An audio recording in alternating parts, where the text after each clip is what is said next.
E aí pessoal, tudo bem com vocês? Voltamos aqui então para mais um vídeo. Nosso assunto agora será a recuperação judicial especial. Fala assim, oi, como assim? Mas de novo recuperação judicial? Esse negócio não tinha acabado? Tá, eu prometo que agora eu não falo mais de recuperação judicial, tá? Judicial. Agora aí vocês vão entender o porquê. Eu preferi deixar para falar de recuperação judicial especial agora, justamente para não confundir a cabeça de vocês, ao invés de ter colocado a recuperação judicial especial lá na 1, que foi quando nós falamos especificamente sobre recuperação judicial, tá? Então eu não quis confundir, eu quis trazer esse tema para a 2, justamente para evitar maiores confusões, certo? Mas observem que agora eu vou falar para vocês, hoje nós vamos estudar agora, nos artigos 71 e 72 da Lei 11.101/05, sobre a recuperação judicial especial. Mas por que ela é especial? O que ela tem de diferente? Simples, ela é uma recuperação judicial, ela é especial, porque ela é voltada para empresas de pequeno porte ou microempresas. Ou seja, quando uma microempresa ou empresa de pequeno porte pretender obter uma recuperação judicial, ela pode fazer pela chamada recuperação judicial especial. Foi uma categoria de recuperação judicial voltada para micro e pequenas empresas. Olha só que bacana. Só que, evidentemente, ela vai ter as suas diferenças em relação à recuperação judicial normal. Vamos a essas diferenças. Primeira coisa, recuperação judicial especial, só empresas de pequeno porte e microempresas podem requerer, certo? Essa é a primeira situação. Então, só elas podem ocupar o posto de... Deixa eu cadê meu canetão aqui? Só elas vão poder ocupar o posto de devedor dentro desse processo. Agora vem. Quem é que vai poder ocupar o status de credor? Será que são os mesmos da recuperação judicial? Não, não são. Só pode ocupar o status de devedor aqui os credores com garantia real e os quirografários. Desculpem, o garganta tá ruim. Ainda bem que por vídeo a gente não passa gripe pros outros, né? Imagina, eu aqui tossindo e aí vou aí na sua cara. Lá vai eu deixar o aluno doente, né? Pra acabar o negócio desse, mas ainda bem. Os credores quirografários e credores com privilégio, seja ele privilégio geral, seja ele privilégio especial. Então eu só posso colocar uma empresa de pequeno porte, uma microempresa. Quando ela pedir recuperação judicial, ela só vai poder incluir no plano, só vão fazer parte desse processo os credores com garantia real, os quirografários e os credores com privilégio, seja ele privilégio geral, seja ele privilégio especial. Ou seja, notaram que aqui não tem credor trabalhista, não tem credor estatal. O Estado aqui ele não entra com relação aos impostos, como também não entram dívidas de caráter trabalhista, seja de acidente de trabalho, seja de relações de emprego. Ou seja, quando uma microempresa ou uma empresa de pequeno porte quiser ingressar com uma ação, com uma recuperação judicial especial, ela só vai poder colocar na ação, só vai poder incluir na ação os credores com garantia real, os credores quirografários e os credores com privilégio, seja geral, seja especial, certo? E como é que funciona essa ação na prática? Funciona assim: o devedor, um microempresário ou empresário de pequeno porte, propõe uma ação, né? E aí ele deve obedecer os requisitos do artigo 48, né?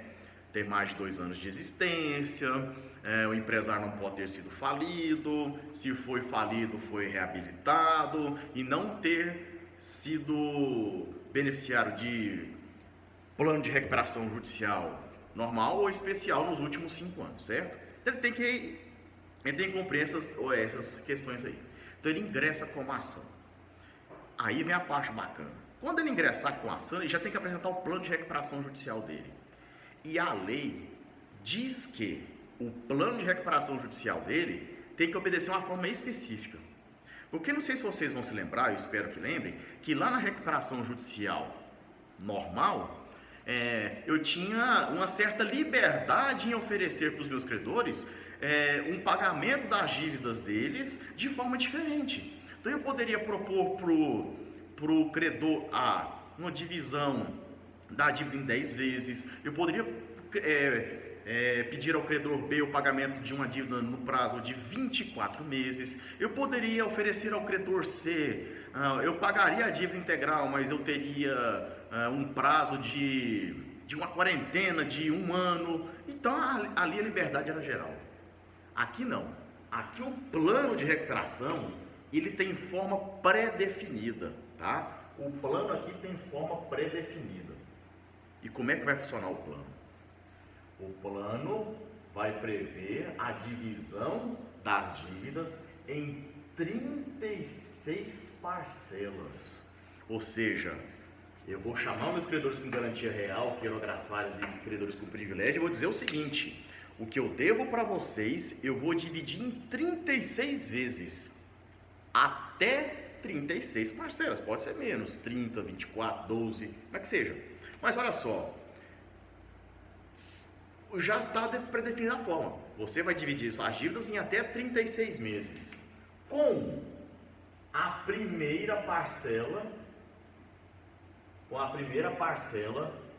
vencendo em 180 dias do protocolo da ação.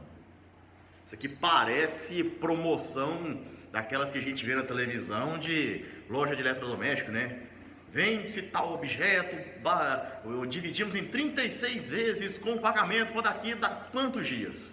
Pois é, isso aqui, a recuperação judicial das micro e pequenas empresas parece promoção de grandes varejistas. Pega a dívida, parcela em 36 vezes, primeiro pagamento só daqui a 180 dias. Esse é o plano de recuperação judicial especial que o microempresário ou empresário de pequeno porte vai ter que apresentar. Então, assim que ele ingressar com o pedido, ele já vai falar: vou pagar meu credor A, B, C, D, E, F e assim por diante em até 36 vezes, essas parcelas em até 36 vezes, né? Claro, com correção, júri, etc. E eu vou pagar a primeira daqui a 180 dias. Pois é. Aí tá. Eu ingressei com o pedido, apresentei o meu plano, o juiz pega, olha, vendo que a documentação está ok, que a petição preenche os requisitos, tudo bonitinho, viu que o plano está ok, o que o juiz faz? Cita a galera aqui, cita o pessoal e aí eles vão comparecer no processo. Aí, gente, como é que funciona agora? Observem aí o 72. O 72 vai dizer o seguinte: o credor só vai poder, ele vai ser chamado a comparecer ao processo. Aí ele vai apresentar a contestação dele, que nesse caso se chama objeção. Na objeção dele, para ficar melhor para vocês entenderem, em regra ele não pode apresentar objeção. Fala, como assim não pode apresentar objeção? A objeção dele aqui, ela tem que ser fundamentada, não pode ser a chamada objeção vazia. O que é objeção vazia? É o credor dizer assim: eu não concordo com esse plano, eu não aceito dividir minha dívida em 36 meses com o primeiro pagamento em 180 dias. Ele não pode fazer isso. Simplesmente é discordar por discordar. Isso aqui é uma parte da doutrina defende isso, que a objeção ela tem que ser fundada, não pode ser uma objeção vazia, ou simplesmente não concordar por não concordar. Então alguns doutrinadores defendem o seguinte: olha, essa objeção tem que ser fundada, tem que ter um motivo para o cara apresentar a objeção. E quais seriam essas objeções que eu poderia apresentar com relação a um plano desse? Exemplo, o autor ter procedido com fraude, o autor pretender dividir as parcelas em mais vezes, em querer pagar a primeira parcela com mais de 180 dias, ou seja, eu apresentar um defeito no plano, ou então eu não ter 2 anos de atividade, eu ter pedido recuperação judicial há menos de 5 anos, eu ter no meu quadro pessoas falidas lá como administradores que eu omiti para o juiz. Então essa é a matéria de defesa. Então se você pegar o artigo 72, especialmente aqui no seu CAPT, você vai entender, você vai verificar aqui o seguinte, que primeiro, apresentando os credores as suas objeções, vocês vão notar que aqui não tem, por exemplo, a figura do administrador judicial, aqui não tem Assembleia Geral. Ou seja, quem é que vai julgar as objeções feitas pelos credores? É o próprio juiz, Então, quando o devedor ingressa com uma ação, o devedor, melhor dizendo, quando o devedor ingressa com a ação, ele ingressa com a ação e apresenta o plano. O juiz cita os credores, fala, vem para cá apresentar suas objeções. E eles vão apresentar lá as objeções dele. Nesse momento, não haverá uma Assembleia Geral para votar essas objeções, como acontece lá na recuperação judicial comum, na recuperação judicial normal. Isso não acontece lá. Quem julga as objeções aqui será o magistrado, E aí ele vai notar, ele vai ler cada uma dessas objeções e vai aplicar o 72, parágrafo único. Observem aí comigo. Olha só o que diz o 72, parágrafo único. O juiz julgará improcedente, ou seja, ele vai julgar improcedente o pedido inicial. Baseado em quê? Se ele julgar o pedido improcedente, significa que ele está dando razão às objeções, né? Então, apresentada a petição inicial, os credores são citados a apresentar a sua objeção e eles apresentam as objeções. E aí o juiz lê as objeções e aplica o 72. Olha só, vou continuar aqui. O juiz também julgará improcedente o pedido de recuperação judicial e decretará a falência do devedor se houver objeções nos termos do artigo 55 de credores titulares de mais da metade de qualquer uma das classes de créditos previstas no artigo 83, computados na forma do artigo 45. Olha só que artigo interessante isso daqui. O que ele quis dizer aqui é o seguinte: quando o juiz receber as objeções, ele vai pegar essas objeções e dividir basicamente em 3 grandes grupos, né? Vai dividir em 3 grandes grupos: credor com garantia real, credor quirografário, credores com privilégio.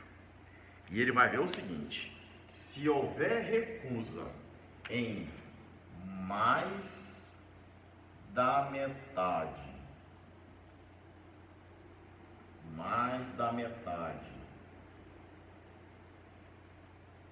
em alguma dessas classes, ou seja, mais da metade dos credores com garantia real apresentou objeção, mais da metade desse apresentou objeção, mais da metade desse apresentou objeção, o que ele vai fazer com o plano de recuperação judicial especial? Ele vai indeferir. Agora, essa objeção, para que ela surte um efeito, não é todas as classes apresentarem objeção. Não, se alguma delas apresentar mais da metade de objeções, mais da metade. Então isso quer dizer o quê? Para que o plano seja indeferido, não é que tem que ter mais da metade de objeção de todas as classes, tem que ter mais da metade da objeção contado classe por classe. Então, se essa daqui concordou e essa aqui teve objeções com mais da metade dos credores, o plano está indeferido, tá? Então, não é que tem que ter recusa de todas elas para o plano ser indeferido, não.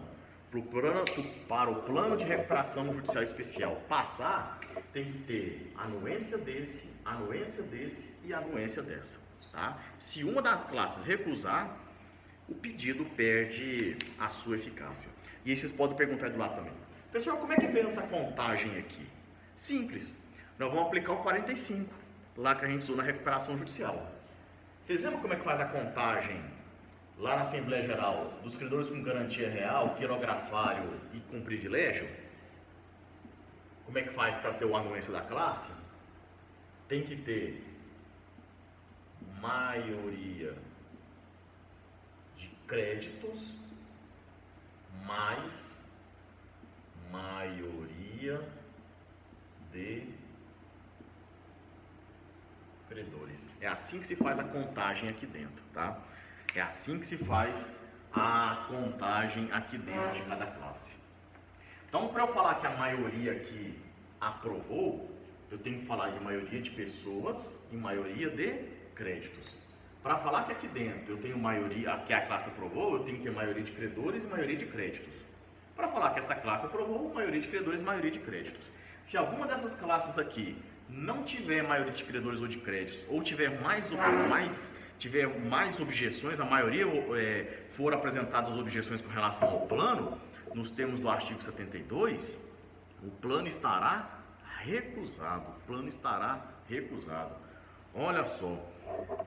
Então o que acontece? O juiz, na hora que receber esses planos aqui, na hora que receber essas objeções, ele vai ver se em alguma dessas classes aqui, mais da metade apresentar objeção, observando os critérios de maioria de credores, de crédito, se a maioria fizer isso, tá? Então, maioria de alguma classe apresentar objeção, o plano estará recusado. Se não houver maioria, né, do contrário aqui, aí nós vamos colocar em azul, não havendo maioria de objeções,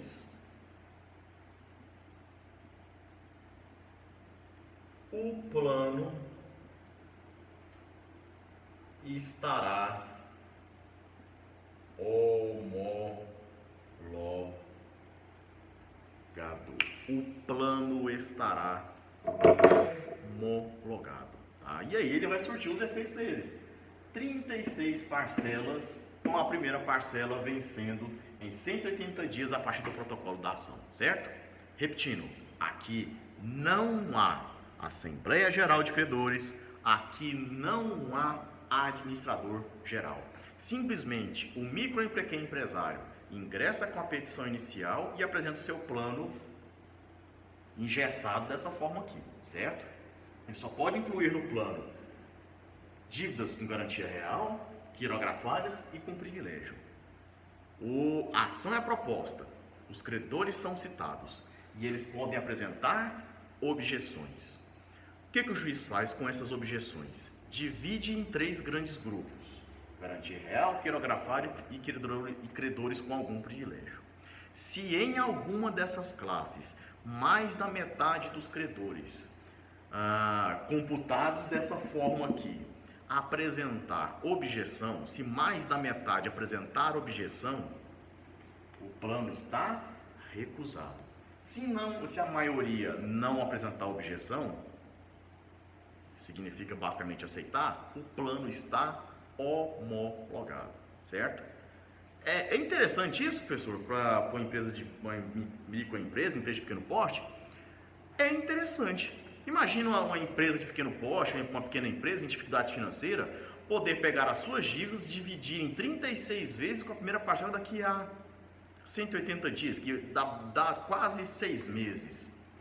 É interessante, né? É bacana. E é um processo razoavelmente também barato, porque aqui não tem administrador judicial para você pagar, ou melhor, agora eu chego nesse ponto, aqui não tem Assembleia Geral para você bancar a Assembleia Geral é um negócio que gera muito dinheiro, tá?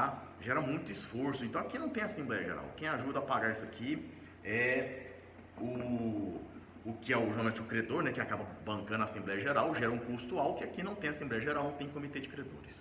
Agora, aqui tem administrador judicial? Tem. Aqui tem administrador judicial, tá? Na verdade, que não tem administrador judicial, a recuperação que não tem administrador judicial é a recuperação extrajudicial que eu vou falar agora para vocês, tá?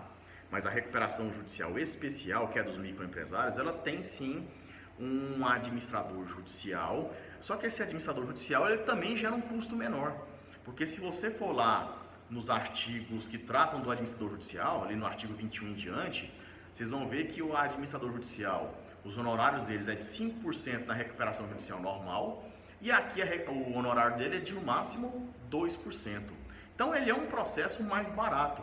Então até o administrador judicial aqui, ele não vai gerar tanto custo assim para o devedor, tá? Ele não gera tanto custo assim para o devedor.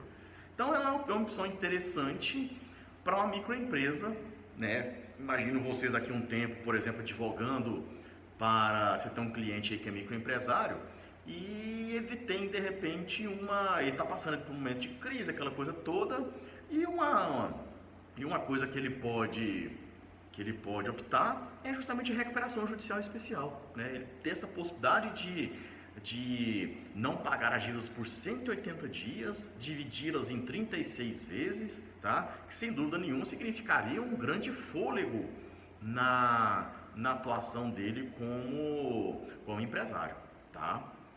Então é uma boa sacada isso aqui, além de ser um processo barato, não ter Assembleia Geral, não ter comitê de credores, o administrador custa menos, ele só custa 2% da dívida da empresa, da dívida do devedor que é levada a juízo. Então é uma ideia bem bacana, é um campo aí que talvez vocês podem explorar bastante com relação ao direito empresarial, certo? Então essa daqui é a recuperação judicial especial, que existe somente para as microempresas ou as empresas de pequeno porte, ok?